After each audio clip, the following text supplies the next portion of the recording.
Hello, नमस्कार प्यारे बच्चों। मैं Vijay Bansal, math lecturer, Jakhal block, district Fatehabad से, हरियाणा एजुकेशन डिपार्टमेंट। आज हम अपनी मैथ की क्लास के अंदर कुछ सीखेंगे। प्यारे स्टूडेंट्स, आज हम जो स्टार्ट करेंगे हमारी क्लास 12th का हमारा जो चैप्टर 13 है प्रोबेबिलिटी, उसकी एक्सरसाइज 13.4 के बारे में बात करेंगे, जिसके अंदर हम रैंडम वेरिएबल्स के बारे में, ठीक है, एंड प्रोबेबिलिटी डिस्ट्रीब्यूशंस के बारे में बात करेंगे। ठीक है, रैंडम वेरिएबल्स के बारे में ऑलरेडी हम पहले पढ़ चुके हैं। ठीक है, सैंपल स्पेस के बारे में हम बात कर चुके हैं। रैंडम वेरिएबल्स क्या थी? ए रैंडम वेरिएबल हमारे पास कहीं a random variable is a real valued function whose domain is the sample space of the random experiment. आपके रैंडम एक्सपेरिमेंट का जो हमें डोमेन होता है वो आपका रैंडम वेरिएबल कहलाता है, रियल वैल्यूड फंक्शंस का। मान लीजिए हम एक छोटा सा एग्जांपल लेते हैं। इसके अंदर आपने 2 कॉइन्स उछाले तो उसका जो सैंपल स्पेस है ये बनेगा आपके पास। ठीक है, अगर मान लीजिए x आपके पास denote the number of heads. ठीक है, x आपके पास क्या करता है, denotes the number of heads of, then x is a random variable. ठीक है, तो x आपके पास क्या आपका रैंडम वेरिएबल है, and for each outcome its value it has given. तो आपके पास क्या बनेगी, x H H random variable of H H की 2, x वैल्यू आपके पास एच टी की 1, x आपके पास टी एच का रैंडम वेरिएबल 1, क्योंकि हम x आपके पास क्या है, नंबर ऑफ हेड्स के बारे में बात कर रहे हैं। ठीक है, एंड x आपके पास random variable of T T, आपके पास वैल्यू क्या हो जाएगी, 0। मान लीजिए हम एक दूसरे रैंडम वेरिएबल y की बात करते हैं। ठीक है, जो आपको क्या डिनोट करता है, नंबर ऑफ हेड्स। ठीक है, number of heads minus number of tails, वो जैसा भी दिया गया होगा रैंडम वेरिएबल।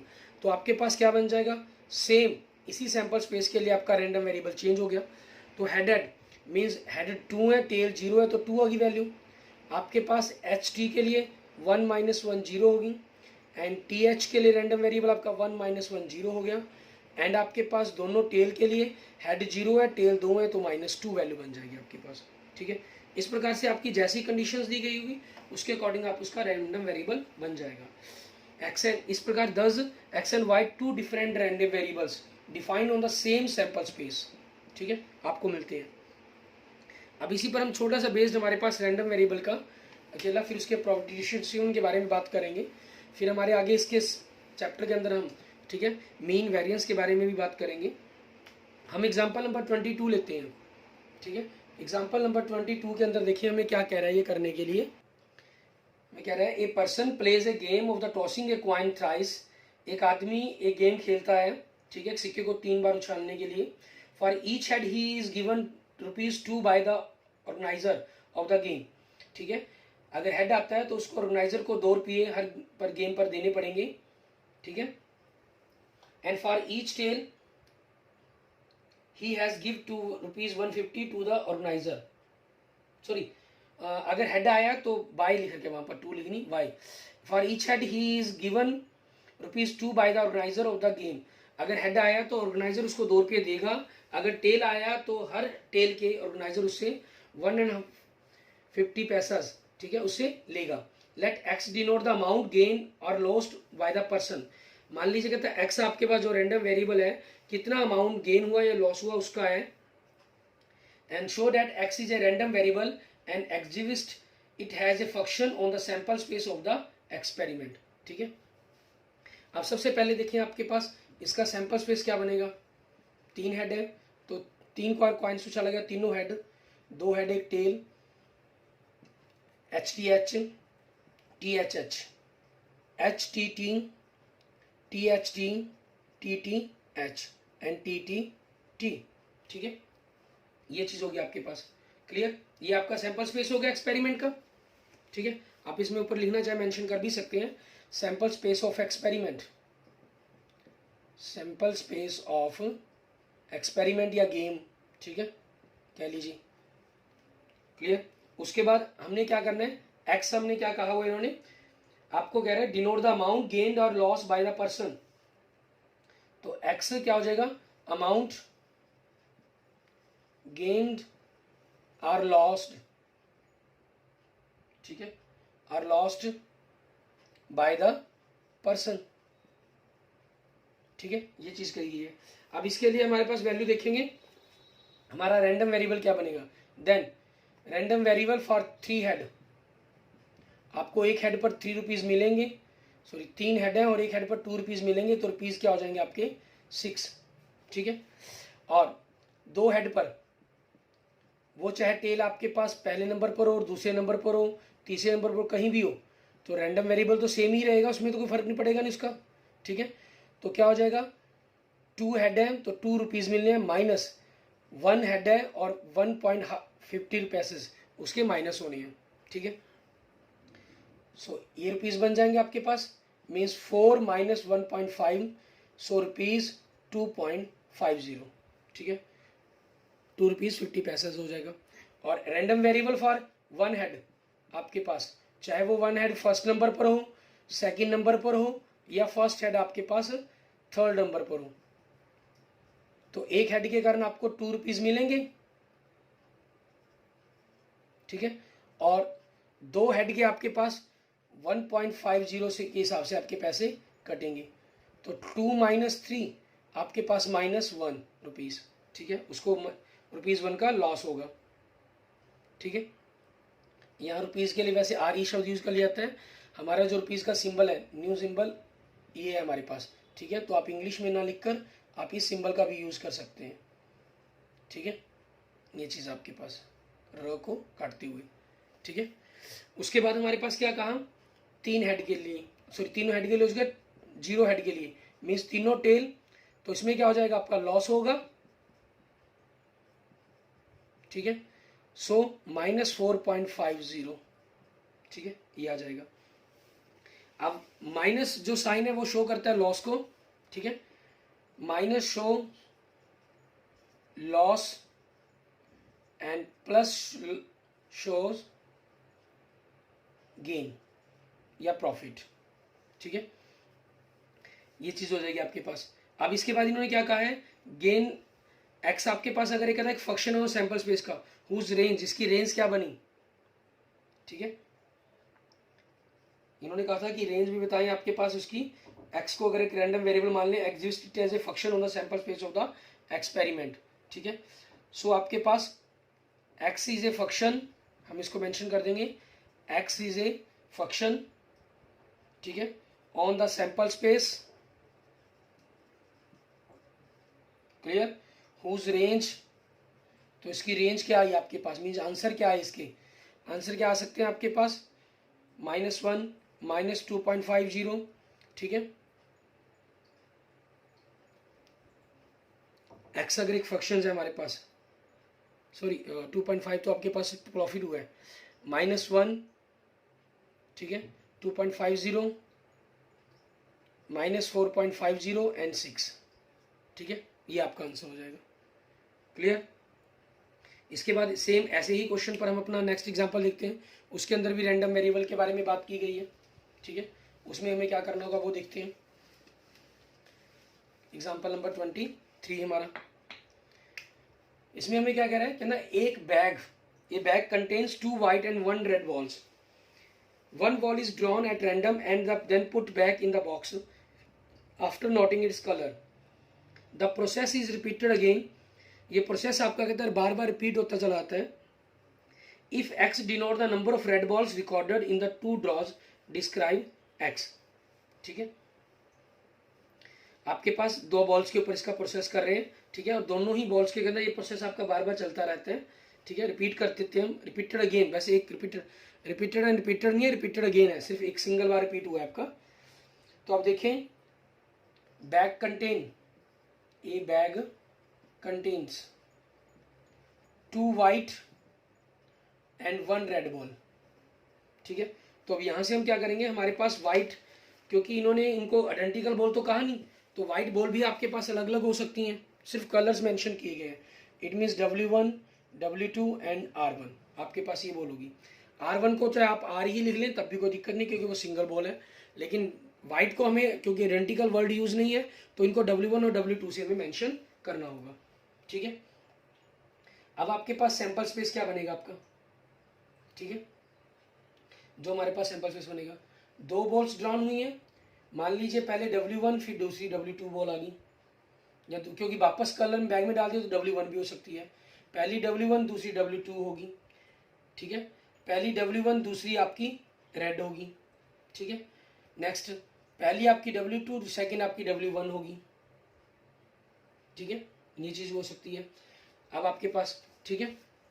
और दूसरा हम देखें, आपके पास W1 W2 के साथ हो गया।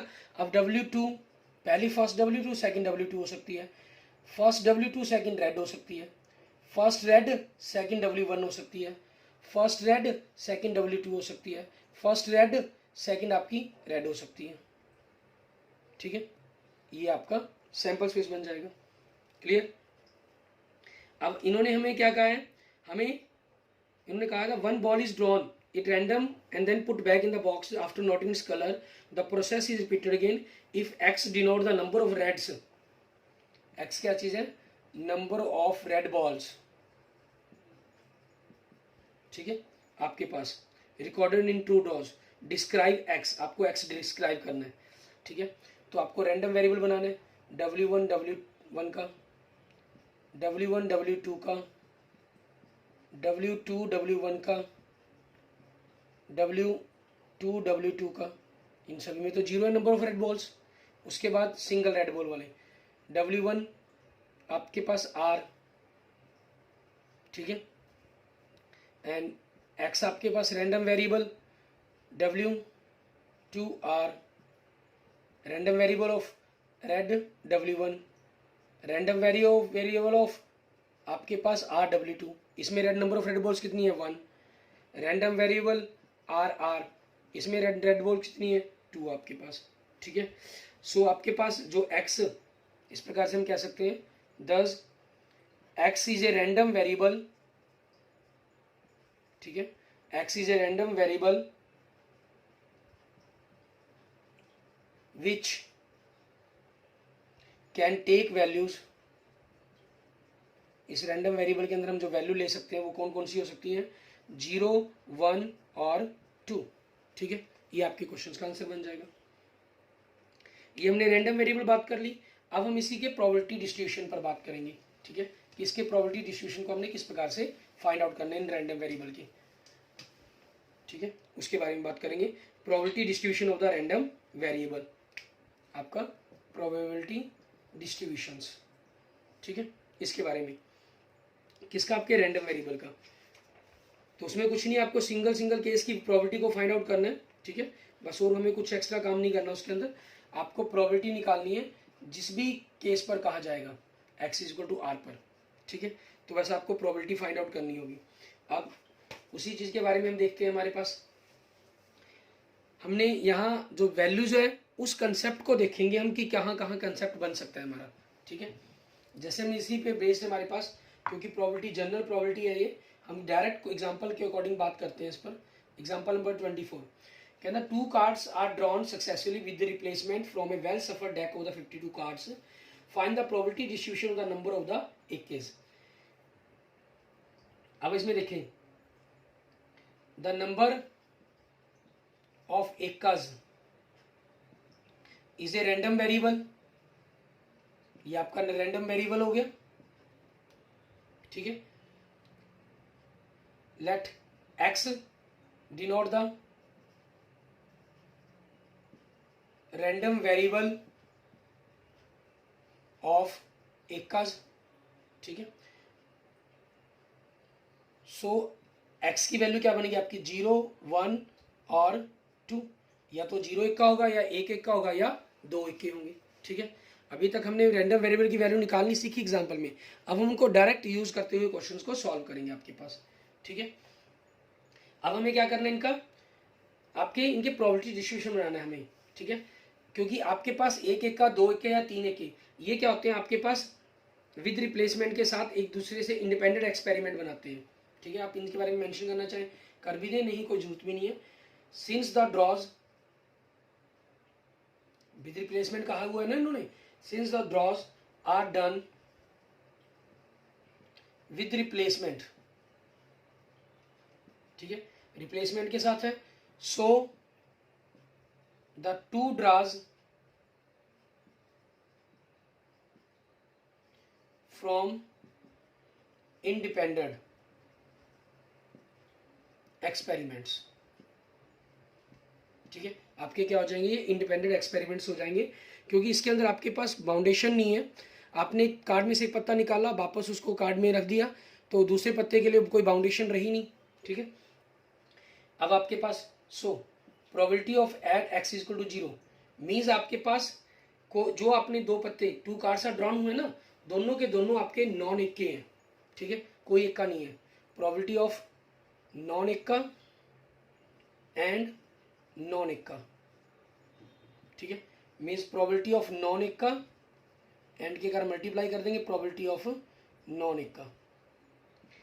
नॉन इक्का मतलब प्रोबेबिलिटी इक्के कितने होते हैं उसके अंदर 4, तो प्रोबेबिलिटी 48/52, 48/52 52, 48/52, 12/13, 12/13 मीन्स 144/169 आपके पास। ठीक है, ये आ जाएगा। एंड नेक्स्ट आपके पास probability X equal to 1 means एक एक का आपके पास। अब इस केस में देखिए, आपके पास दो पत्ते गिराए गए, नॉन इक्का एंड इक्का में पहले इक्का नहीं है, बाद में इक्का हो सकता है, या फिर पहले इक्का एंड नॉन इक्का। ठीक है, मीन्स पहले इक्का नहीं था, दूसरा पत्ता इक्का हो गया। एक इक्के की बात की गई ना, या पहले इक्का हो सकता है, बाद में इक्का ना हो। ठीक है, आपके पास ये हो सकता है। इट मीन्स प्रोबेबिलिटी नॉन इक्का एंड के कारण मल्टीप्लाई प्रोबेबिलिटी ऑफ इक्के की, और के कारण प्लस प्रोबेबिलिटी ऑफ इक्का एंड के कारण मल्टीप्लाई प्रोबेबिलिटी ऑफ नॉन इक्का। ठीक है, इन एंड और के बारे में हम ऑलरेडी पिछले 3 एक्सरसाइज के अंदर क्लास +1 में आप पढ़ चुके हैं। नॉन इक्के मीन्स कितने 48/52, इक्के कितने 4/52 प्लस 4/52 इंटू 48/52, 4 से 12/13, 1/13, 1/13, 12/13 मीन्स 12/169 प्लस 12/169 मीन्स 24/169 आपके पास। ठीक है, ये आ गया आपका। अब इसी चीज़ का यूज़ करते हुए हमें ये आपके पास 0 1, क्योंकि हमने 2 ही पत्ते गिराए गए थे इसलिए मैक्सिमम 2 तक ही जा सकते थे हम। एक के तो आपके 4 होते हैं, लेकिन हमने 4 तक नहीं लेने क्योंकि हमने कार्ड्स ही 2 गिराए हैं। ठीक है, तो आगे देखते हैं हमारे पास क्या रहेगा हमारा। अब 2 इक्के के लिए रैंडम वेरिएबल आपके पास, प्रोबेबिलिटी एक्स इक्वल टू 2 के लिए आपके पास है। ठीक है, मीन्स इक्का एंड इक्का दोनों के दोनों इक्के आ गए, मीन्स प्रोबेबिलिटी ऑफ इक्का मल्टीप्लाई प्रोबेबिलिटी ऑफ इक्के की। इक्के कितने हैं इसके अंदर 4, 4/52, 4/52, 4 से कैंसिल होकर 1/13 मीन्स 1/69 आपके पास। ठीक है, ये आ गया। अब इसका प्रोबेबिलिटी डिस्ट्रीब्यूशन क्या होता है, इसको हमने एक टेबल्स की फॉर्म के अंदर बनाकर कन्वर्ट करके लिख देना है। यहाँ हम इंडिविजुअली लिख रहे हैं, आगे के क्वेश्चंस के अंदर हम इनको डायरेक्ट सॉल्व करना भी सीखेंगे हमारे पास। ठीक है, आपके पास इसकी प्रोबेबिलिटी डिस्ट्रीब्यूशन क्या बन जाएगी, यहाँ से अगर हम इसकी टेबल्स को बनाएंगे 10 इस प्रकार से, द रिक्वायर्ड प्रोबेबिलिटी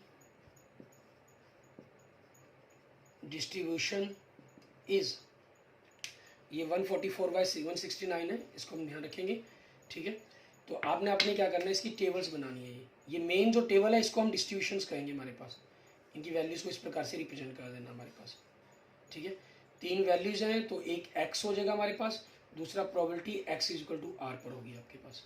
क्लियर, यह प्रोबेबिलिटी ऑफ एक्स लिख लीजिए हम, एक्स 0 1 2 144/169, 1 पर आपके पास 24/169 एंड 2 पर आपके पास 1/169। आप इन सभी को ऐड करेंगे तो ये हमेशा इनका सम जो है 1 बनेगा। आप इनको ऐड कर सकते हैं, डिनोमिनेटर सेम है, 144 प्लस 24 168 प्लस 1 169, 169 169 आपके पास क्या आ जाएगा 1 आ जाएगा। ठीक है, ये आपके पास हो गया आपका एग्जाम्पल नंबर 24। अब ऐसे ही हम क्या करते हैं, हमारे पास नेक्स्ट देखते हैं एग्जाम्पल नंबर 25 के अंदर। इसके अंदर हम इंडिविजुअल वैल्यू ना निकाल कर सीधी डायरेक्ट टेबल्स के अंदर ही वैल्यूज को लिखेंगे कि किस प्रकार से आप इसको लिख सकते हैं। ठीक है, मीन्स आपको केस देखने होते हैं कि कौन कौन से केस इसके अंदर पॉसिबल हैं। Example number 25, find the probability distribution of the number of doubles in 3 toss of a pair of A dice हमारे पास, ठीक है। यहाँ हम क्या कर लेते हैं, let X denote the number of doubles, ठीक है। अब पॉसिबल डबल्स क्या चीज आपके पास देखें, पॉसिबल डबल्स आर 1 1 2 2 3 3 4 4 5 5 एंड 6 6, ठीक है। सो आपके पास x can take the value, x आपके पास क्या हो सकता है 0 1 2 और 3। हमने 3 क्यों लिया, क्योंकि आपके पास जो इन्होंने क्वेश्चन में क्या कहा है, find the probability distribution of number of doubles in 3 toss of pair, means 3 बार आपके पास 3 टॉस किए गए हैं पेयर ऑफ डाइस के, ठीक है। तो आपके पास मैक्सिमम 3 तक जा सकता है ये, इसलिए हमारे पास 3 पर हमने बात की। अब यहाँ पर अगर हम डायरेक्ट टेबल बनाना चाहें तो डायरेक्ट पहले हम इनकी प्रोबेबिलिटी को भी फाइंड आउट कर सकते हैं आपके पास, ठीक है। जैसे देखिए probability of getting a doublet 6 case हैं, टोटल 36 बनते हैं, सो 1/6, ठीक है। नेक्स्ट आपके पास probability of not getting a doublet, ठीक है। तो 1 में से इसको माइनस कर दें, 5/6 आपके पास, ठीक है।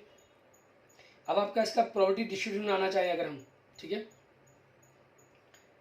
10 इस प्रकार से the required probability distribution is, हम डायरेक्ट एक कंसेप्ट के अंदर इसकी वैल्यूज को लिख सकते हैं। आपके पास 4 वैल्यूज हैं और एक आपके पास x आ जाएगा, ठीक है। अब आपके पास देखिए सबसे पहले 0 पर, 0 मीन्स कि कोई भी केस डबल्ट का नहीं आ रहा, ठीक है ना। 3 टॉस किए गए तो 5/6 इंटू 5/6 इंटू 5/6 मीन्स 125/216, ठीक है। 1 आपके पास मीन्स एक डबल आ रहा है तो 5/6 इंटू 5/6, लेकिन अभी एक डबल आपके पास तीसरे नंबर पे भी आ सकता है, दूसरे नंबर पे भी आ सकता है, पहले नंबर पे भी आ सकता है, 1/6। तो ऐसे केस कितने 3 वराइज होते हैं आपके पास, इसलिए हम डायरेक्ट इसको 3 से मल्टीप्लाई कर देते हैं, मीन्स 75/216। 2 मीन्स 2 डबल आ सकते हैं आपके पास, 2 डबल की प्रोबेबिलिटी क्या होगी 1/6 इंटू 1/6 और एक पर डबल नहीं तो 5/6। लेकिन ये जो जहाँ आपके पास डबल नहीं है वो तीसरे नंबर पे भी हो सकता है, दूसरे पर भी और पहले पर भी, ठीक है। मीन्स 3 कंडीशन बनती हैं, तो हमने इसको डायरेक्ट 3 पे मल्टीप्लाई कर दिया, क्योंकि हम एग्जाम्पल नंबर 2 और एग्जाम्पल नंबर 22 और एग्जाम्पल नंबर 23 में हम देख चुके हैं सेम केस के अंदर जो प्रोबेबिलिटी आपके पास रैंडम वेरिएबल है, ठीक है, वो सेम रहता है आपके पास, उसमें कोई फर्क नहीं आती उसकी वैल्यूज़ पर, ठीक है। रैंडम वेरिएबल सेम रहता है, उसका प्रोबेबिलिटी भी आपकी सेम रहती है। तो यहाँ से आपके पास क्या बन जाएगा 15/216 एंड 3, ये एक ही केस बनेगा आपके पास 1/6 इंटू 1/6 इंटू 1/6 मीन्स 1/216। वेरिफिकेशन के लिए आप इन सभी को चेक कर लें, 125 + 75, ठीक है, कितना हो गया हमारे पास 200, 215 + 1 216, 216/216 1 आ गई प्रोबेबिलिटी का सम, इट मीन्स आपका जो किया गया क्वेश्चन है वो सारा सही है, कोई मिस्टेक नहीं है उसके अंदर आपके पास, क्लियर। अब ऐसे ही हम देखते हैं हमारे पास हमारा नेक्स्ट क्वेश्चन, ठीक है। इसके अंदर हमें क्या कह रहा है करने के लिए, क्वेश्चन नंबर एग्जाम्पल नंबर 26 आपके पास हमें कह रहा है let X denote the number of hours you study during a randomly selected school day. The probability x can take the values x has the following from where k is some non constant. आपको ये constant terms दी हुई हैं, ठीक है, अलग अलग case के ऊपर। तो हम क्या करते हैं इसका probability distribution बना लेते हैं। The probability distribution is, ठीक है, क्या बन जाएगा आपके पास वो देखेंगे। ये वैल्यूज आपके पास जा रही हैं 4 तक, ठीक है, क्योंकि अदरवाइज आगे 0 कह दिया ना इन्होंने, तो तो आपके पास 4 के कंसेप्ट तक लेना है। Means x, probability of x आपके पास, ठीक है। 0 पर क्या कह रहा है 0.1, और उसके बाद 1 पर क्या कह रहा है आपको के एक्स, और आगे 2 पर क्या कह रहा है आपको, ठीक है, के एक्स आपके पास, के एक्स, एक्स आपका 1 है तो के हो गया, 2 है तो 2k हो जाएगा आपके पास, ठीक है। और 3 पर आपको क्या कह रहा है ये 3 और 4 पर, ठीक है, इस पर इन्होंने कहा है k इंटू 5 माइनस एक्स। 3 पर कहा गया तो आपने x की जगह 3 पुट कर देंगे, 5 माइनस 3 आपके पास क्या बन जाएगा 2, सो वैल्यू क्या बन जाएगी आपकी 2k बन जाएगी आपकी, ठीक है। और 4 पर 5 माइनस 4 1 हो जाएगा तो आपके पास वैल्यू क्या आ जाएगी आपकी 1k आ जाएगी आपकी, क्लियर। और अदरवाइज के केस पर हमें क्या कह रहा है 0, तो उसको लेने की जरूरत ही नहीं है हमें, ठीक है। हमें k की वैल्यू पूछी है सबसे पहले, फर्स्ट पॉइंट आपके पास, ठीक है। हम सभी जानते हैं वी नो डैट, क्या चीज ये प्रोबेबिलिटी ऑफ एक्सिस को हम पी आई भी कह लेते हैं एक प्रकार से, समेशन ऑफ पी आई आपके पास वो 1 होगा, mean 0.1 plus K plus 2k plus 2k plus k is equal to 1, so 4 plus 1 6k is equal to 1 minus 0.1 mean 0.9, so यहाँ से k 0.9 by 6, so 9 by 6 into 10, 3 से कैंसिल हो गए 2, 3 से cancel हो गए 3, ठीक है, सो 3 बाई 20, ठीक है। ये आपके पास आपकी k की वैल्यू आ गई। और अगर आप इसको डेसिमल फॉर्म में कन्वर्ट लिखना चाहें तो 3 को 20 से डिवाइड कर देंगे तो 0.15, ठीक है, ये वैल्यू आ गई आपके पास। अब सेकंड पॉइंट में क्या कह रहे हैं आपको पूछा इन्होंने, हमें कह रहा है what is the probability that you study at least 2 hours, ठीक है। बट आपको प्रोबेबिलिटी तय करनी है दैट यू स्टडी, कि आप पढ़े कम से कम 2 घंटे, एग्जैक्टली 2 आवर्स, एग्जैक्ट 2 आवर्स, ठीक है, एट मोस्ट 2 आवर्स, ज्यादा से ज्यादा 2 घंटे। तो 3 अलग अलग पता करनी है आपको, probability you study at least 2 hours, probability you study, ठीक है, exactly 2 hours, probability you study at most 2 hours, ठीक है। अब इनको देखेंगे हम, हमें means at least 2 hours means probability हमें पता करनी है X is greater than equal than 2, ठीक है, 2 या 2 से बड़े ग्रेटर देन के लिए, 2 या 2 से ग्रेटर मतलब 2, 3 और 4 वाला केस, ठीक है। सो आपके पास 2k plus 2k plus k, it means 5k, it means 5 into 0.15 mean 0.75, ठीक है, ये आंसर आ जाएगा। Exactly 2 hours means probability of X is equal to 2 पर आपके पास, ठीक है। और एग्जैक्ट 2 पर क्या चीज आपके पास 2k means 2 into 0.15 it mean 0.30, ठीक है। Probability at most 2 hours means ज्यादा से ज्यादा 2 hours means less than equal than 2 आपको लेना है, ठीक है। तो इट मीन्स आपके पास 2 से लेस देन वाले 0.1 plus k plus 2k, it mean 0.1 plus 3k, ठीक है। तो 0.1 प्लस 3 इंटू 0.15, 0.10 कह लीजिए, 0.45 मीन 0.55, ठीक है, ये आपके क्वेश्चंस का आंसर बन जाएगा, clear, okay. Thank you friends, thank you students. अगर आपको वीडियो अच्छी लगे तो इसको लाइक करें, अपने दोस्तों मित्रों इसको जरूर शेयर करें। करने किसी प्रकार की प्रॉब्लम के लिए मुझे मैसेज कर सकते हैं, कमेंट कर सकते हैं। और अगर आपने अभी तक मेरा यूट्यूब चैनल विजय जाखल बंसल मैथ को नहीं सब्सक्राइब किया तो please subscribe my YouTube channel Vijay Jakhal Bansal math, ठीक है, okay. Thank you friends, thank you students.